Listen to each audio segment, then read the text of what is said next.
KBS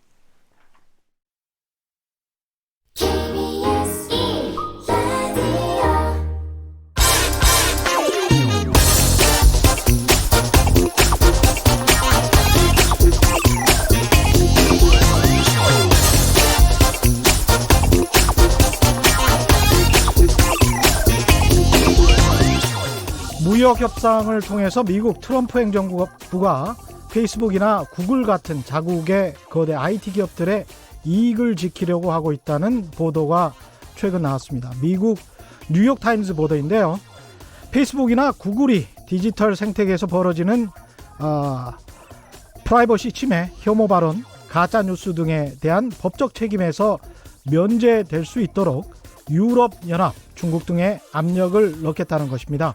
미국 국내법에 이런 비슷한 조항이 있다네요. 이걸 전 세계를 상대로 한 무역 협상에 그대로 적용하려고 한다는 겁니다.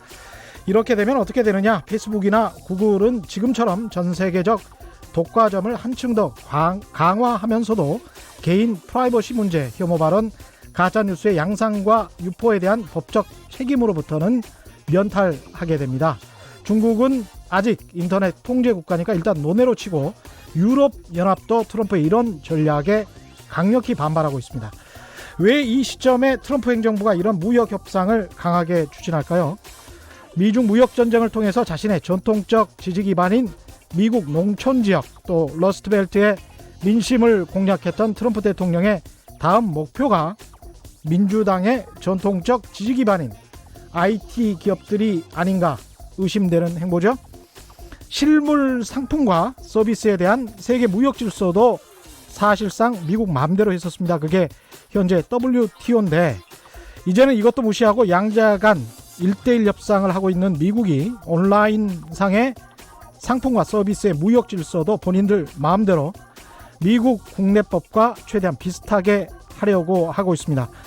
그러면서 이걸 트럼프 행정부는 디지털 경제의 황금 스탠다드, 황금 기준이다 이렇게 이름을 붙였다고 하는데 그대로라면 그 황금을 차지하는 기업들은 앞으로 대부분 미국 기업들이 될 것 같습니다. 안녕하십니까. 진실탐사 엔터테이너 있는 대로 닦아 최경영입니다. 세상에 이익이 되는 방송 최경영의 경제쇼 출발합니다.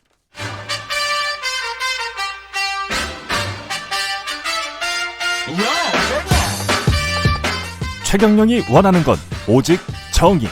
경제 정의를 향해 여러 걸음 깊이 들어갑니다. 최경영의 경제쇼.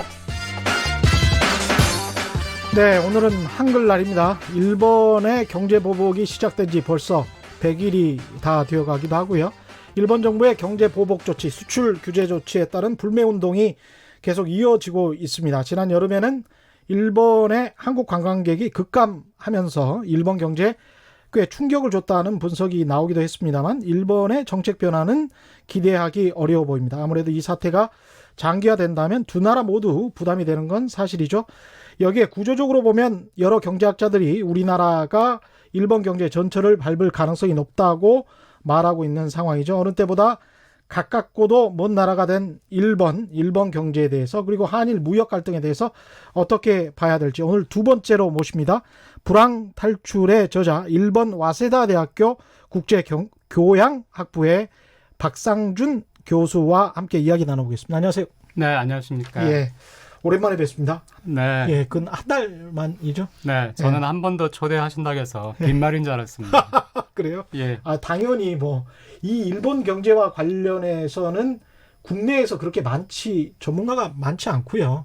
20년 동안 지금 일본에서 가르치고 계시면서 일본 경제를 또 연구하고 계시기 때문에. 네, 예. 감사합니다. 저도 많이 부족한데요. 예. 좀 많이 나눠주시기 바랍니다. 일단은 한일 무역 갈등 상황을 여쭤보지 않을 수가 없는데, 네. 양국이 지금 서로 상대방에게 어느 정도 어떻게 영향을 미치고 있는지 그게 궁금하지 않을 수가 없습니다. 네. 예. 처음에 저희가 생각했던 것만큼 그렇게 크게 영향이 있진 않죠. 예. 계속해서 여러 가지 얘기가 나오고는 있지만은 처음에 한국에서 걱정했던 것은 처음에 언론에서 반도체 공장이 멈추면 어떡하나 했는데 그런 이야기 했죠. 예. 그런데 이제 일본에서도 완전히 수출을 금지하는 그 수준까지는 갈 수 없으니까 네. 네, 규제함으로써 자기네가 어떤 뭐 컨트롤을 할 수 있다는 네, 그런 위협 정도 한 것이고요. 지금 타격이 있다고는 하지만은 그 예를 들어서 일본의 GDP 같은 경우에는 600조 엔 조금 안 되거든요. 예. 그러니까 한국 돈으로 하면 6천조 원. 원이 조금 안 되는데 예. 신문 보도에 보면은 일본 경제 뭐 몇천억 원 정도 예. 예, 타격이 있다 이렇게 나오니까 예. 일본 경제 전체로는 또 한국도 마찬가지입니다. 한국도 그렇죠. 타격이 있지만은 예. 한국 경제 전체로는 큰 타격이 없으니까 지금 감정이 굉장히 악화된 상태에서 서로 버티고 있는 것 같습니다. 그러네요. 일본의 한국경제연구원이 내놓은 그 보고서에 보면 일본 여행이 급감해서 일본의 생산 유발 감소액이 3,537억 원이다. 그런데 일본 GDP가 6천조 원이라고 말씀하셨으니까 뭐 네. 세 발의 피다. 근데 저는 그건 되게 안타깝습니다. 뭐냐면은 일본에서 이쪽 업계에 종사하시는 분들은 정말 피해를 입고 있거든요. 예. 그러니까 그 사람들은 당장 뭐 자녀의 그 학자금을 걱정할 정도로. 근데 그 목소리가 일부 언론을 통해서 들리기는 하지만 예. 일본 사회 전체에서 그 소수니까 네, 그렇게 반영이 안 되는 것이 뭐 사실 것은 한국도 마찬가지긴 합니다만 예. 그런 것들이 항상 이런 일이 있으면은 예. 피해를 입는 사람이 광범위하게 있든지 아니면 피해를 입는 사람들이 굉장히 목소리가 큰 사람들이면은 예. 뭔가 정책에 반영될 수 있겠지만 예. 그렇지 못한 경우에는 그냥 사회에서 그 피해가 별로 반향을 일으키지 못하는 것 같습니다. 예. 지금 저 유튜브에 네. 댓글들이 사실은 이 최경영의 경제쇼와 관련된 게 아니고 네. 다른 이야기들이 굉장히 많이 나와서 잠시 말씀드리면 네. 제가 지금 여기에서 최경영의 경제쇼를 하는 동안에 그 KBS의 저널리즘 토크쇼 제이라는 프로그램이 있습니다. 그래서 네. 일요일에 방송할 예정인데요. 네. 관련해서 여러분이 궁금하시는 내용을 지금 녹화하고 있는 것을 확인을 했으니까요. 네. 그때 좀 보시고 판단을 해보시는 것도 좋을 것 같습니다. 예, 굉장히 많은 문자를 보내주셔서 답답하실까봐 제가 말씀드립니다.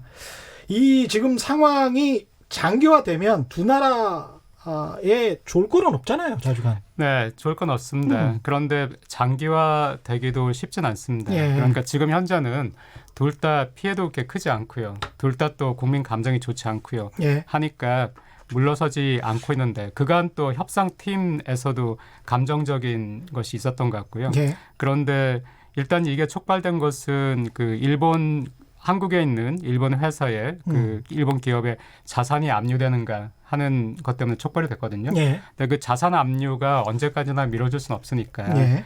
그것이 만약에 한국에서 움직임이 있던지 혹은 그 배상 그 당사자죠. 그분들을 에게서 어떤 움직임이 있든지 하면은 그때는 또다시 뭔가 양쪽 정부가 움직일 수밖에 그러네요. 없으니까. 아, 네. 그게 행위는 안 들어갔었군요. 신일본 네, 제철이랄지 그런 것에 관한 네. 이게 배상을 해야 되는데 네, 네. 거기에 관한 자산 압류에 관해서는 행동을 우리 정부도 하지 않았으니까 네, 네, 네. 그러네요. 네, 그래서 저는 사실 굉장히 조심스럽기 때문에 예. 좀 조용히 지켜보려고요. 아직까지는 그러면 네. 이제 양국의 어떤 결정적인 우리는 앞으로 이렇게 할 거야라는 결정적인 행위 자체는 안 하고 있는 네. 거라고 보여지네요. 네, 그렇습니다. 예. 예. 이정환님은 이런 의견 주셨는데 일본은 전체주의 사회라 네. 이렇게 규정하는 거는 조금 어떻게 이거 일단 여쭤볼게요. 네, 일본은 네. 전체주의 사회라 소수 의견이 전혀 반영이 안 되죠. 이런 의견 주셨는데 어떻게 네. 생각하십니까? 민주적인 그 민주사회라는 면에서는 조금 우리가 생각하는 이상적인 민주사회와 거리가 있는 것은 맞습니다. 아, 제가 그렇군요. 전체주의 사회라고까지 얘기는 하진 않겠지만 또 일본 경제의 그 뭐 불황이라든가 불황에서 나온 그 경험을 얘기하면서 예. 일본 사회 분위기나 그런 것들 또 얘기가 나올지도 모르겠는데 예. 그런 점에서 소수 의견을 내기가 쉽지는 않죠.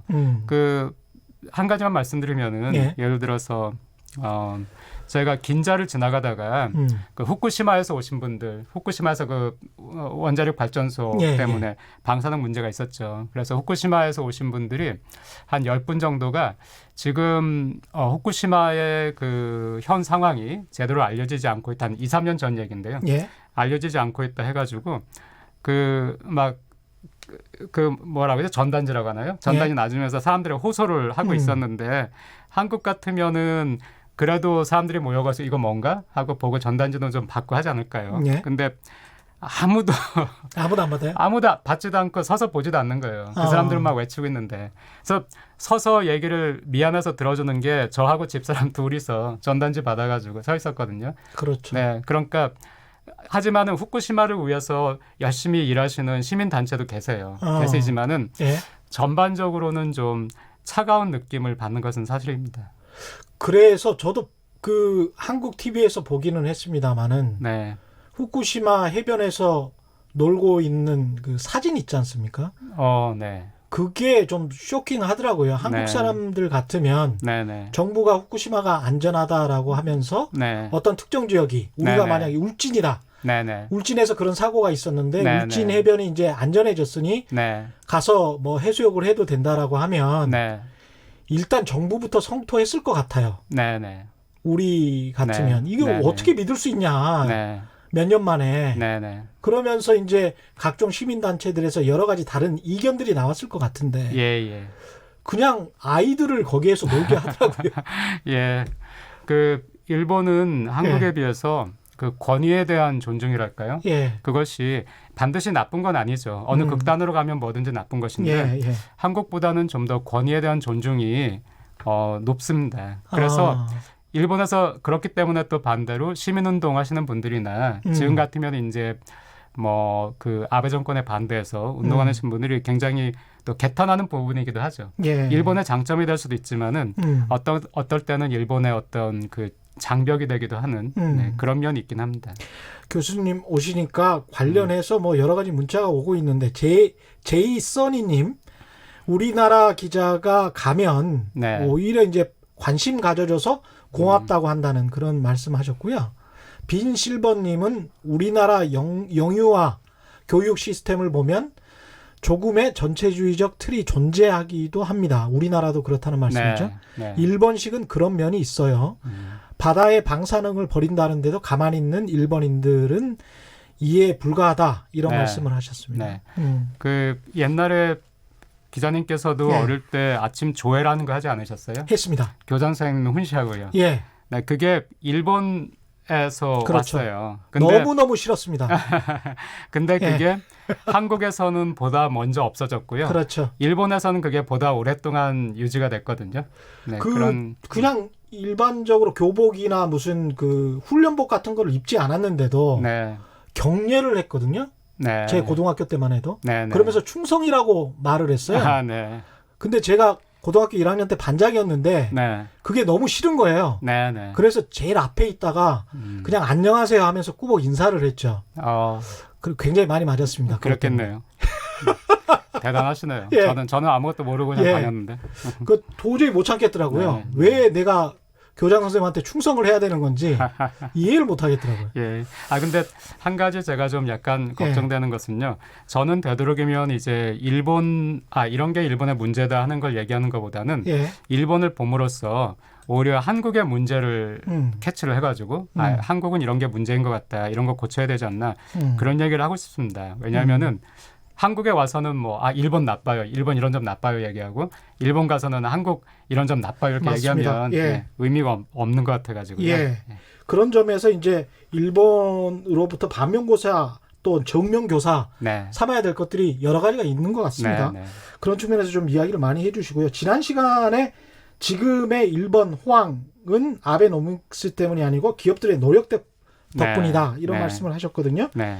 근데 이제 이런 상황이 지금 일본 호황은 뭐 계속 되고 있다라고 보십니까? 일단 어떻게 보십니까? 지금은 아직은 뭐 경제가 괜찮긴 합니다. 불안감이 확산되고 있긴 합니다. 예. 굉장히 많이 확산되고는 있는데 예. 그래서 일부 경기 지표가 나빠지고 있습니다. 그러니까 기업의 투자라든가 예. 소비 심리도 벌써 거의 뭐 1년까지는 아니지만 8개월 정도인가요? 소비 심리도 계속해서 마이너스 보이고 있고요. 예. 마이너스란 게 이제 과거보다 소비 심리가 나빠지면 마이너스인데 예. 8개월 연속 마이너스고 하니까 그 불안감은 확산되고 있는데 당장의 일본은 지금 현재로서의 가장 큰 장점은 고용이 좋습니다. 그러니까 고용이 좋으니까 사회 분위기도 유지는 되고 있습니다. 예. 근데 이제 소비세 인상으로 소비 위축도 약간 우려되는 상황이다 이런 보도도 나오고 있는데 네네네. 그 부분은 어떤가요? 소비는 확실히 위축될 거라고 봅니다. 아, 그래요? 네. 근데 예. 그것이 얼마나 위축될 것이고 얼마나 가느냐 하는 것이 문제인데요. 일본 정부가 이제 그 일본 정부도 잘하는 거를 얘기를 하자면은 굉장히 이 진화를 잘해요. 예. 그러니까 굉장히 실리적으로 움직인다 할까요? 예. 그 과거에 소비세를 올렸을 때 어떤 일이 발생했는가 하는 것들을 이제 우리가 알고 있잖아요. 벌써 소비세를 처음 도입했고 예. 그다음에 한 번, 두 번, 세 번, 이번 세 번째 올리는 거니까 예. 앞에 세 번에 그 있었던 일들을 그러니까 지난번에 2014년도에 올렸을 때 소비세 올리기 직전에 사람들이 굉장히 많이 소비를 했는데 예. 올리고 나니까 소비가 너무 떨어져 가지고 회복되던 경기가 굉장히 그 거의 1년 가까이 그 침체가 됐다 하는 반성이 있기 때문에 이번에는 그 지금 이 기간이죠. 10월 1일부터 소비세가 올랐으니까 그랬죠? 지금 이 기간 동안에 소비를 촉진시키기 위해서 한정적으로 굉장히 그 캐시 페이백이라고 하죠. 뭐 5% 돌려준다든가 지금 이 시간 이때만요. 이런 것들을 많이 만들어가지고 노력하고 있기 때문에 경제학자들도 굉장히 관심 있게 그 이번 분기 10월, 11월, 12월 이번 분기의 소비 동향을 지금 보고 있습니다. 이게 어떻게 해서든지 상응하는 정책으로서 디테일에 굉장히 신경을 많이 쓰는 거네요. 예, 그거를 이제 어떻게든지 그 나빠지는 거를 한번 조정을 해보려고 하고 있습니다. 일본 기업들이 정부 정책의 대체로 순응하는 것도 이런 아주 그 세심한 정부 덕분이다 이렇게 생각할 수도 있을까요? 아니요. 네, 그것보다는 예. 네, 그것보다는 일단 일본은 그 대립하는 거를 표면적으로 대립하는 거를 굉장히 어려워하는 사회 분위기가 있습니다. 예. 그러니까 물밑에서는 혹시 대립하더라도 표면에 드러나면은 서로 대립하지 않으니까 경제계에서도 차라리 그 저녁 뭐 식사 때 만난다든가 그럴 때 정치가나 관료들을 향해서 불만을 얘기한다 하더라도 언론을 향해서 직접적으로 하는 경우는 그렇게 많지는 않습니다. 네. 사랑이님은 1989년부터 2019년까지 잃어버린 30년 이렇게 정의를 하셨는데 일본이 2019년까지도 잃어버린 30년이라고 정의할 수 있을지는 교수님께 여쭤보고요. 네. 고용은 좋지만 임금은 어떤가요? 네. 좀 일본 경제에 관해서 알고 계시는 분인 것 같습니다. 올랐나요? 이렇게 물어봤는데 어떻습니까? 네. 일단 그 잃어버린 30년이라는 거에서 2013년부터 2018년까지는 확실히 경기가 좋아졌기 때문에 그 기간은 잃어버린 기간이라고 하기는 어렵겠고요. 그 이전에 한 20몇 년 정도도 그렇죠. 일본 경제가 완전히 똑같이 나쁘기만 한 건 아니었어요. 그 와중에도 계속 비즈니스 사이클은 그렸거든요. 좋아지고 그렇군요. 나빠지고. 그러니까 일부 좋아진 거는 있고 일부 굉장히 많이 변화가 있었고 혁신이 있었던 기간이 있습니다. 그래서 그거는 기회가 오늘 되면은 말씀을 드리고요. 그다음에 고용은 좋지만 임금은 어떤가 하는 거에 대해서는 이제 그 한국에서 언론이 그 일본을 보도할 때 어떤 트렌드라는 게 있습니다. 제가 보기에. 그러니까 일본 그 아베노믹스가 처음 2013년에 시작할 때는 아베라는 사람 자체가 우익이고 야스쿠니 신사도 그때 2013년인가 14년 한번 한 적이 있거든요. 그러니까 2013년에 처음에 아베노믹스 시작할 때는 한국 언론에서 전부 아베노믹스 때문에 일본 망한다. 그렇게 다 제가 기억이 나는 것이 저도 그때 이제 한국에 강연을 와서 말씀드릴 때 아베노믹스에 대해서 설명을 하면은 청중 중에서 막 화를 내시는 분도 계셨어요. 망한다는데 왜 자꾸 이상한 소리 하냐? 저는 이제 이게 어떻게 된 건지 뭐 이게 어떤 노벨상을 받은 유명한 미국 학자들이 처음에 제안을 한 것이고 하는 이런 얘기들을 하면은 막 그랬는데 근데 망하진 않았거든요. 망하지 않고 일단 가다 보니까 그 다음엔 또 어떤 트렌드가 생겼냐면은 일본은 고용이 이렇게 좋아지는데 아베노믹스 덕분에 한국은 박근혜 대통령 때는 이제 박근혜 정부 뭐 하냐. 아베노믹스 지금 일본 잘 나가는데 또 문재인 정부 들어오니까 지금 문재인 정부는 뭐 하고 있냐. 이렇게 또 트렌드가 바뀌어가지고 계속 일본 고용 좋아진다. 일본은 좋은데 한국은 뭐 하고 있냐. 이렇게 트렌드가 바뀌었다가 7월 1일 올해 수출 규제가 생기니까 그 다음부터는 일본 경제 좋은 듯 하지만은 실제로는 안 좋다라는 거하고 일본 이제 거기서 더 나아가서 일본 경제 망한다 이제 하는 이쪽으로 트렌드가 가가지고 이렇게 전반적으로 어떤 큰 트렌드 중심으로 기사가 많이 나오다 보니까 근데 이 고용은 좋지만 임금은 좋지 않다는 말씀 많이 하시는데요. 예.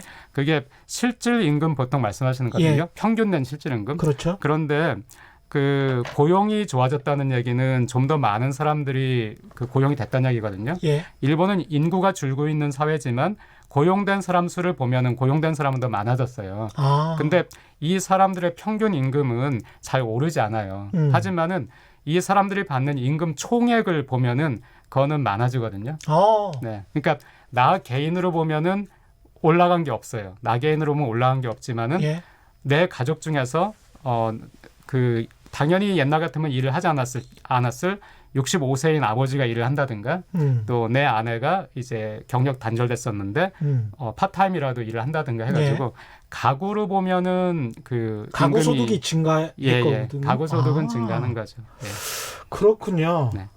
많지는 않아요. 지금 예. 일본 경제가 고용이 좋지만은 급하게 이렇게 성장하는 경제는 아니고 굉장히 완만하게 성장하는 경제이기 때문에 임금 총액이 높아졌지만 그게 아주 뭐 팍팍 느는 것은 아니지만 는 것은 사실입니다. 이렇게 어떻게 보면은 그것도 이제 문화적인 차이가 우리랑 좀 있는 것 같습니다. 그러니까 감내하면서 이겨내면서 꾸역꾸역 네, 네. 예 어느 정도 예. 이제 견뎌내면서 네, 네, 네. 그러면서 임금도 조금씩 오르고 네. 전체 총합은 꽤 오르고 그런 네. 상황으로 가고 있다는 네. 거죠. 그러니까 일본의 노동조합도 예. 우리가 일본에서는 그 노동 분규 얘기를 오랫동안 듣지 못했지 않습니까? 그래서 그 일본의 노동조합도 예. 오랫동안 10년이 넘는 세월 사실 일본에서 2013년에 아베노믹스 시작하면서 예. 그때서야 비로소 10년 만에 혹은 뭐 12년 만에 임금이 처음으로 오른 기업들도 많이 있었어요. 예. 그러니까 10년이 넘는 세월을 임금이 동결돼 있었는데 일본의 노동조합도 임금을 올리기 위해서 애쓴다기보다는 고용을 유지하는 쪽을 택했거든요. 예. 네, 그러니까 그런 게 좀 말씀하신 것처럼 그 사람들은 꾸역꾸역 견디는 거. 제가 지난 시간에 말씀드렸는지 모르겠는데 그 바람의 계곡의 나우시카라는 곳에서 그 나우시카의 아버지가 나우시카한테 하는 말이 살아남아라 하는데 살아남아라. 네, 살아남아라. 제가 일본 드라마나 만화나 이런 거 보면은 이 말이 일본 사극에서도 이 말이 너무 많이 나와요. 살아남아라. 예. 근데 그게 참 일본 사람들에게는 말씀하신 그 굉장히 좋은 표현 같은데 예. 꾸역꾸역 살아남는 거 이게 일본의 문화의 하나로 있는 것 같습니다. 그렇군요. 이 네. 문화적인 요소와 관련해서 어떤 의견을 주신 분이 있는데요. 잠깐만 보여주시겠습니까? 예.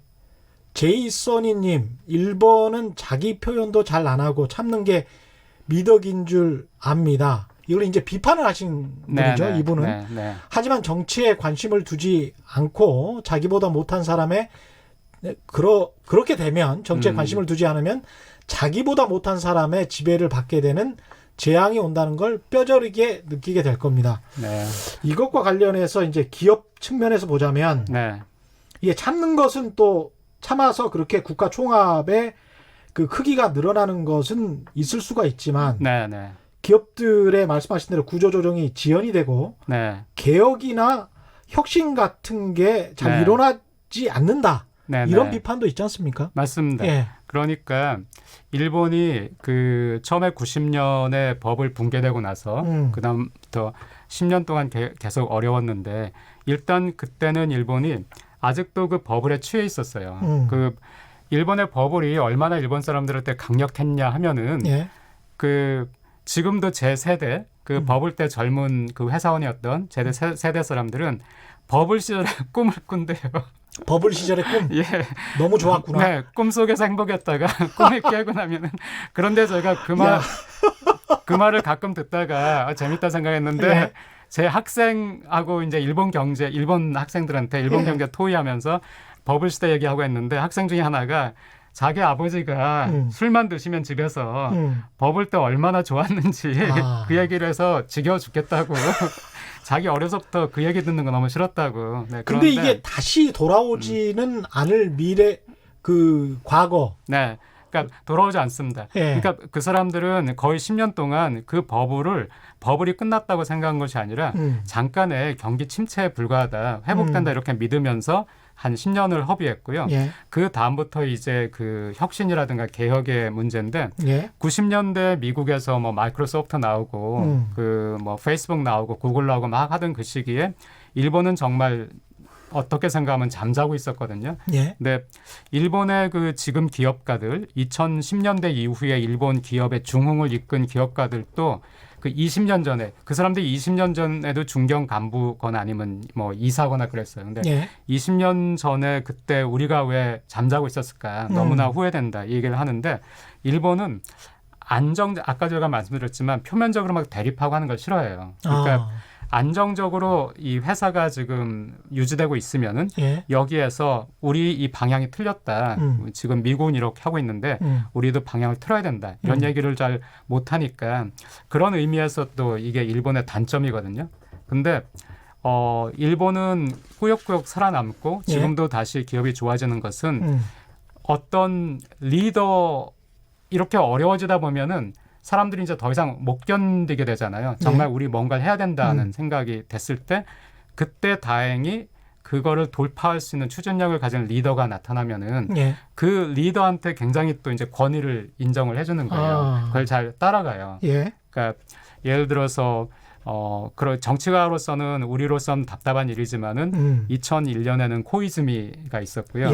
2013년에는 아베가 있는데 두 사람 다 일본 사람들이 굉장히 절망감을 느끼고 있을 때 굉장히 나름대로 혁신적인 아이디어를 들고 나와서 2001년부터 2006년 사이에 5년 동안 코이즈미도 그 일본을 굉장히 많이 바꿨습니다. 그러니까 부실 채권을 완전히 처리했고요. 그 좀비 기업이라고 하는 기업들이 1년에 10,000개 넘는 기업들이 그 도산을 해도 그냥 도산하도록 내버려뒀습니다. 일본에서는 그게 굉장히 어려운 일이었거든요. 꾸역꾸역 살아남아야 되는데 그걸 도산하도록 내버리는 이런 거를 하는 사람들이 가끔 생겨요. 근데 그때 이제 협조를 하는데 이 생긴 사람들이 정치적인 면에서는 이제 비민주적이라든가 이런 게 있을 수 있거든요. 근데 그런 점에서 안타까운 것은 이제 그런 경우에 이 사람들이 거기에 대해서 반발하거나 대립하거나 하는 것을 잘 못합니다. 고이즈미와 아베의 경제 정책은 전혀 반대라고 볼 수도 있겠습니다. 어떻게 보면. 네. 그런데도 이제 일본 국민들 같은 경우는 문제 제기를 하는 것보다는 그냥 참고 인내하고 리더를 추종하고 권위를 인정한다. 정치인들의 천국이군요. 천국. 어떻게 생각하면요. 그러니까 저 같은 경우에도 근데 이게 꼭 저는 꼭 나쁘게만 보진 않지만은 하지만은 이게 나쁘게 작동하면 이제 나쁘죠. 근데 뭐냐면은 제가 이제 일본 같으면은 학부 학생들도 졸업 논문을 쓰기 때문에 제 세미나라는 곳에 들어와서 학생들 논문을 써요. 그러면은 1년에 한 번씩 새 멤버가 지금 3학년 2학기 새 멤버가 들어왔고 이제 4학년들이 그러면은 여행을 하나 준비하거든요. 그러면은 저는 매년 학생들에게 너희가 날짜도 장소도 다 너희가 정하면은 나는 다 괜찮다. 그 졸업여행 가서 뭘 할지 내용도 정하면 된다 하지만은 그거를 정하는 4학년 학생들, 일본 학생들은 저로서는 너무나 고마운데 늘 저의 재가를 받으려고 해요. 그러니까 재가를 받는다기보다 저의 마음을 알고 싶어요. 제가 정말로는 어디를 가고 싶어하는지, 정말로는 언제 가고 싶어하는지, 정말로는 이 선생님이 뭘 하고 싶어하는지. 속 시원하게 딱 말을 해주면 그걸 좋아합니까? 아니면 본인의 의견과 달랐을 때 그 교수님의 의견이 본인과 달랐을 때는 어떻게 행동을 하나요? 그게 저는 모르죠. 그러니까 상대방이 원하던 대답을 내가 줬는지 어떤지는 모르지만 제가 딱딱딱 이렇게 하자라고 하면은 네 그렇게 하죠라고 보통 이제 하죠. 무조건 그렇게 하는 거죠. 근데 안에 혼내는 마음속으로는 불만을 품고 있을 가능성도 좀 있잖아요. 수도 있죠. 하지만은 그것을 직접적으로 드러내지 않습니다. 그렇군요. 근데 그래서 저는 항상 맡깁니다. 정말로 괜찮다고 얘기합니다. 정말로 너희가 정하라고. 그렇군요. 그러니까 지도자가 굉장히 민주적인 의식이 있어가지고 추진력 있게 이끌고 나가지만 동시에 민주적인 사회를 만들기 위해서 굉장히 노력을 하면은 그럼 굉장히 민주적이면서도 권위를 존중하면서도 법을 존중하면서도 흘러갈 수 있는 사회인데 지도자가 만약에 그 머니플레이션을 한다. 예. 경제 정책은 조작을 한다. 네, 예. 경제 정책은 굉장히 잘 하지만은 정치적인 면에 있어 가지고는 좀 이제 조작을 하고 예. 이렇게 한다면은 그것도 그냥 흘러갈 수 있는 사긴 합니다. 위험하다는 게 그런 측면에서 이제 위험하다는 네, 거군요. 굉장히 예. 안타깝죠. 예. 네. 정성호님 같은 경우에 이제 제가 질문할 비슷한 질문을 이미 해주셔서 다 읽어드리지는 못하고요. 그럼에도 불구하고 20-30년 동안 꾸역꾸역 네, 살아남았습니다. 네, 네. 그게 어떤 잠재력 때문에 그런 건지. 네. 예. 일단은 두 가지가 좀 한국보다 나은 면이 있다고 생각합니다. 예. 한 가지는 그 기술에 대한 집착이 있습니다. 일본 기술에 사람들은. 대한 집착. 네네네. 기술에 있어서는 세계 1위 하고 싶다라는 이게 중소기업도 마찬가지고요. 한국 드라마 보면은 그 대부분이 재벌 2세 잘생긴 재벌 2세하고 예. 뭐 고아 출신의 천재소녀 예쁜 천재소녀 사랑 이야기가 대부분 아닌가요? 예. 저는 느낌이 예. 늘 그런데 일본에서 기업 관한 드라마가 나오면은 많은 경우에 그 중소기업의 후계자나 중소기업을 세운 사람이 기술력을 발휘해가지고 시장에서 결국에 성공하는 성공 스토리 같은 게 꽤 나오거든요. 야, 드라마의 문화가 다 배어 있군요. 네, 그렇습니다. 중소기업이고 네네네. 기술을 통해서 네네. 시장에서 네. 인정을 받는다. 네네네. 아. 그리고 일본에서 굉장히 그 인기가 있었던 지금은 아니고 좀 과거지만 예. 인기가 있었던 그런 다큐멘터리 중에서도 과거 일본에서 그 혁신을 이룬 사람들 그 사람들의 그 발자취 같은 거를 본다든가 아니면은 일반인들은 잘 모르지만 우리도 예를 들어서 삼성이 처음 언제 중국에 진출했는지 예. 삼성이 처음 어떻게 반도체에 진출했는지 아니면 LG가 어떻게 가전이 지금처럼 이렇게 좋아졌는지 현대자동차가 어떻게 미국 시장에서 성공했는지 이런 거를 저희가 사실은 모르죠. 모릅니다. 일반인들이 예. 네, 모르는데 예. 일본에서 다큐멘터리 중에서 그런 것들을 조명하는 그러니까 기업 성장사에 관해서 네네.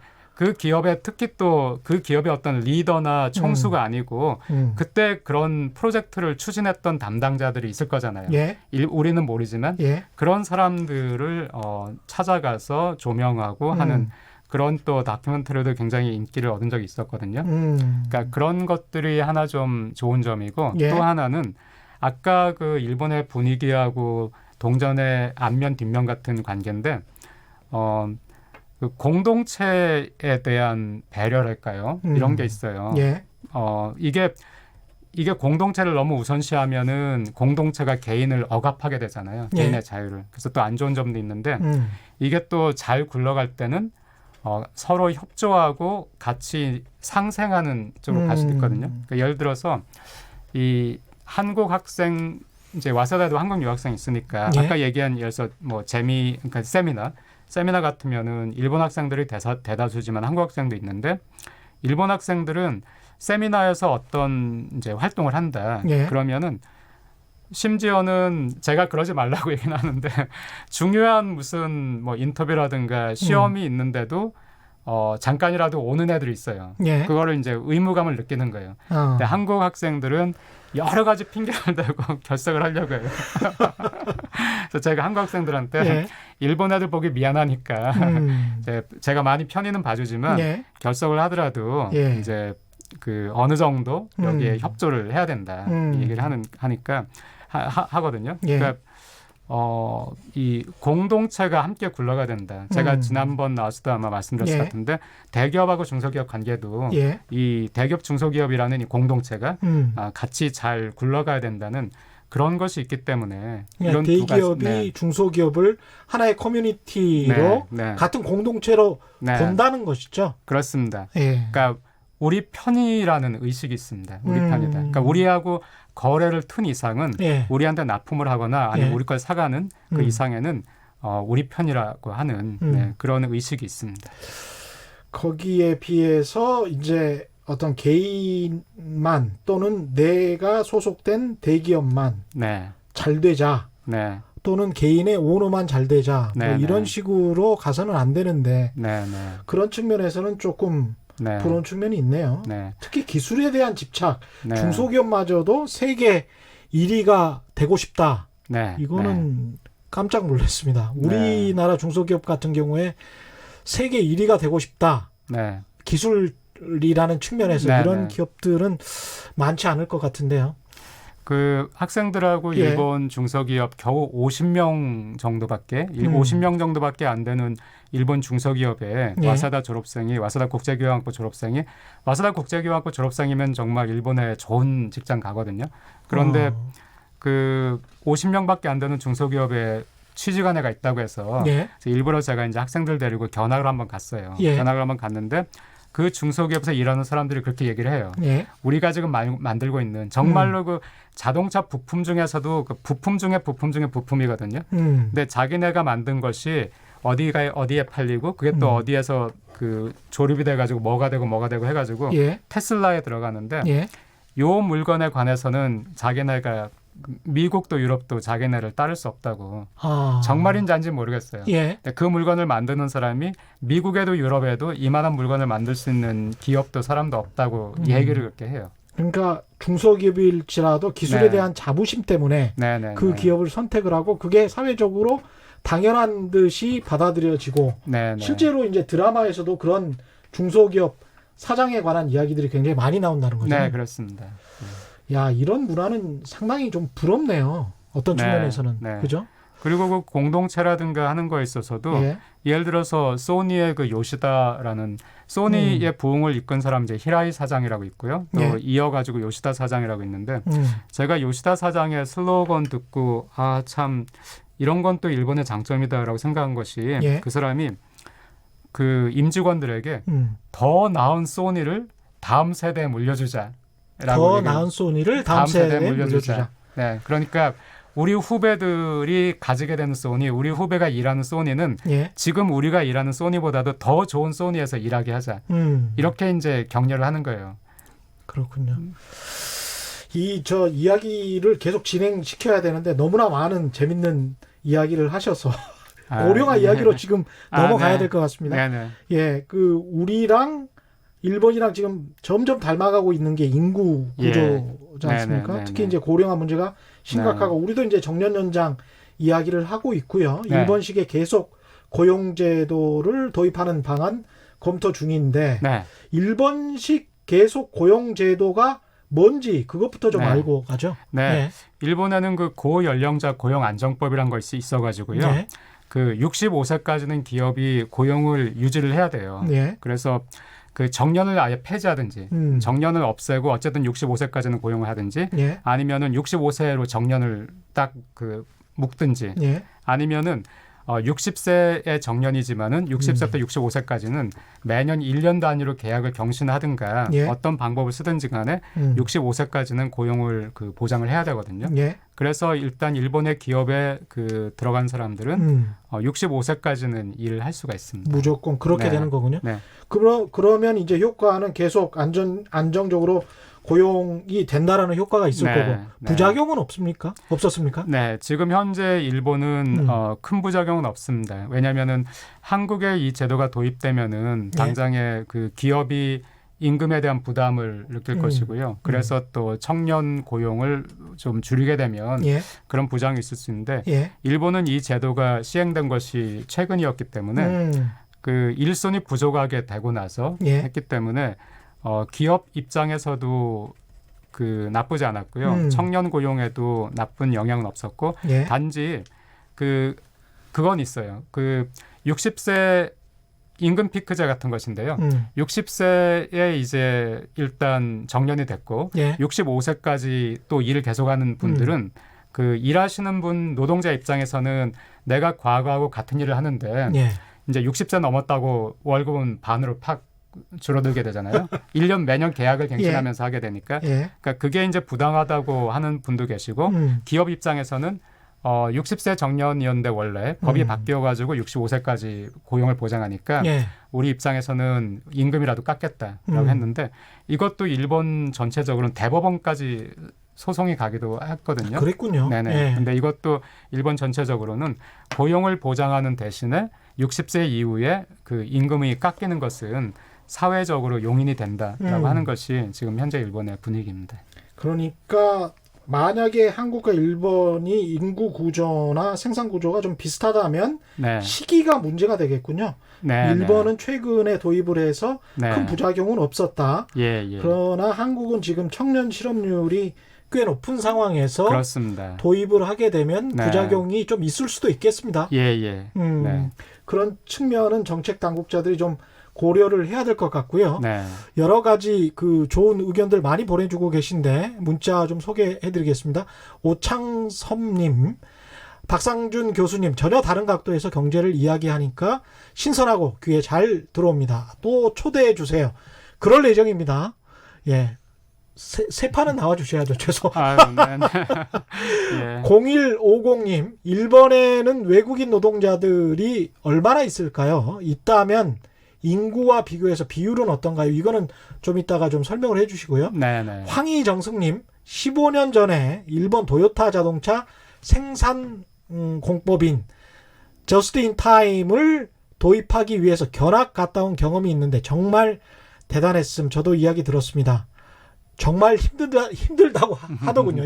예. 이 공법을 도입해서 노동자들이 일을 하면 굉장히 숨 쉴 틈도 없다라는 이야기 들었고요. 네. 4222님, 일본 사람들은 힘들어도 잘 참는 것 같아요. 이런 말씀하셨고요. 애플사이다님, 교수님 솔직한 이야기 좋습니다. 이런 이야기들이고요. 네. 예, 이야기 아까 그 네. 질문 좀 네. 답변을 좀 해주시겠습니까? 그 조금 아까 질문이 네. 그 외국인 노동자. 예, 외국인 노동자였죠. 네, 외국인 노동자. 예. 외국인 노동자는 인구 대비로 본다면은 한국이 더 많은 것은 사실입니다. 그리고 최근 3, 4년 통계만 보면은 한국보다는 일본에서 외국인 노동자가 훨씬 더 많이 늘었습니다. 그렇군요. 그래서 외국인 노동자의 수로만 따지면은 지금 일본에서 외국인 노동자가 한국보다는 더 많습니다. 하지만은 인구 대비로 보면은 한국의 외국인 노동자가 그 훨씬 더 많고요. 인구 대비로 보면은. 네. 그리고 이거를 다시 과거로 들어가가지고 한 10년 전, 예. 10년 전으로 간다면은 그때는 그 외국인 노동자 수 자체에서도 예. 그 한국의 외국인 노동자가 일본의 외국인 노동자보다 더 많았고요. 인구 대비로 따진다면 훨씬 더 많은 거죠. 예. 근데 이 부분에 대해서 시간이 좀 그렇긴 한데 예. 저는 이 외국인 노동자가 한국에 많이 들어온 것이 이 외국인 노동자를 위해서 한 것이 아니고요. 예. 이 외국인 노동자가 없으면은 망할 것 같은 그 기업들의 요구에 의해서 정부가 이렇게 외국인 노동자를 예. 데려오게 된 거거든요. 예. 그러니까 이 부분도 앞으로 저희가 아프지만 논의를 해야 되는 부분이에요. 그러니까 그렇죠. 외국인 노동자 예. 없이 예. 그 지탱할 수 없는 한계 기업에 대해서 우리가 어떻게 할 것인가. 지금 한국에 한계 기업이 많이 있는데 그렇습니다. 그 한계 예. 기업들을 계속 지원을 할 것인지 아니면 아프지만 그 지원을 멈춰야 되는 건지 하는 거에 대해서는 또 이것도 앞으로 그 논의가 네네네. 활발히 돼야 되겠죠. 짐 예. 로저스 이야기를 제가 지난번에도 드렸습니다마는 아이를 많이 낳든지 외국 이민을 받아들이든지 아니면 가난해지는 것을 감내할 수밖에 없다. 세 가지 선택 중에 하나밖에 없다. 이런 이야기를 짐 로저스가 했죠. 특히 이제 마지막으로 좀 짚어보고 싶은 게 네. 공공잡자님이 이런 질문을 금융적으로 일본이 망할 수 없는 시스템이다. 이 말씀에 동의하시는지 하고 한국은 어떤지 네. 금융적인 측면에서 좀 네, 진단을 네. 해주십시오. 네. 예. 저는 한국도 일본도 망할 수 있습니다. 금융적인 면에서. 한국도 일본도 예, 그렇습니다. 금융적인 측면에서 망할 네. 수 있다. 네. 그걸 어떻게 보시면 되냐면은 예. 일본의 지진하고 같다고 보시면 돼요. 아, 그 일본의 굉장히 동경에 예. 굉장히 거대한 지진이 올 수 있다고 누구나 생각하거든요. 하지만은 이게 그냥 한번 좀 세게 온 다음에 그냥 지나갈 수도 있고 굉장히 일본 경제에 타격을 줄 만큼 정말로 세게 올 수 있다고 하는 그런 두려움이 있는데 예. 어떤 게 올지는 우리가 모르죠. 네, 하지만은 확률적으로 올 수는 있습니다. 그렇죠. 그것처럼 일본은 지금 뭐가 문제냐면 국가부채, 예. 한국은 가계부채가 문제거든요. 예. 둘 다 유례가 없을 정도로 높아요. 한국의 가계부채나 예. 일본의 그 정부부채나요. 예. 근데 일본도 정부부채를 일본 정부가 일본 은행과 일본 정부가 매니지할 수 있는 수준에 있습니다. 예. 매니지를 하고 있습니다.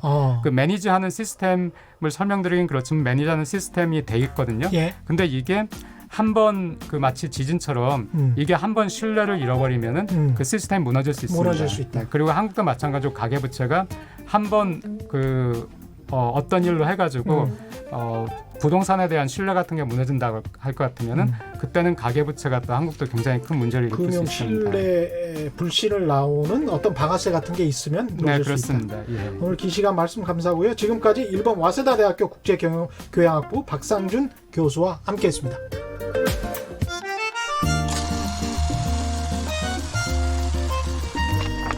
백은하의 영화관, 정여울의 도서관.